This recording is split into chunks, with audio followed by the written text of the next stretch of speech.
China, 221 BC, the Qin Dynasty, Chapter 1, Liang's Dream. In a small village nestled between rolling hills and vast rivers, a boy named Liang lived with his mother and father. He was 12 years old, full of energy and curiosity. His father was a farmer, but Liang dreamed of something greater. He wanted to be a warrior in Emperor Qin Shi Huang's army, the mightiest ruler China had ever known. Every night, he would listen to the stories of how the emperor had united the warring states and how he was building something incredible, a wall so long and strong that no enemy could ever cross into China. Liang's father, however, would shake his head. A wall cannot protect people, only their own strength and unity can. But Liang did not understand. He only saw the glory of the empire. Chapter 2, The Forbidden Journey. One evening, Liang overheard travelers speaking of a massive construction project happening to the north. He could not resist his curiosity. The next morning, before dawn, he packed some rice cakes and a flask of water, leaving his village behind. He walked for hours, then days, until he finally saw it, the Great Wall rising like a dragon's spine across the land.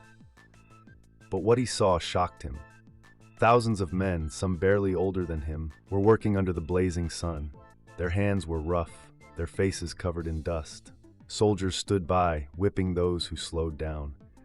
Liang realized these workers were not warriors. They were farmers, scholars, and even prisoners, forced to build the wall against their will. Chapter 3, The Man with the Scar. As Liang stood in shock, an older worker with a deep scar across his cheek noticed him. "Boy, what are you doing here? This is no place for children." Liang hesitated but asked, "Isn't this wall protecting our land? My father says a wall cannot protect people, but the emperor says it will keep China safe forever." The man sighed, wiping sweat from his forehead. "A wall may stop an enemy, but it also traps the people inside. The emperor is not just keeping invaders out, he is controlling his own people." Liang was confused. "But why do you build it if you don't want to?" The man placed a rough hand on Liang's shoulder. "Because we must. If we refuse, we die." Chapter 4, The Price of Power.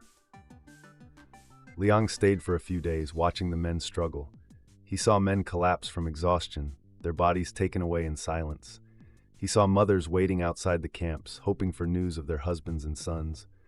One night, he tried to run back home, but a soldier caught him. "You have seen too much," the soldier growled.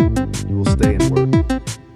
Liang was terrified, but before the soldier could drag him away, the scarred man stepped forward. "He's just a child. Let me take him home. I will return." After a long pause, the soldier nodded. The man led Liang away, whispering, "Never forget what you saw, boy. Tell others. The wall will stand for centuries, but the suffering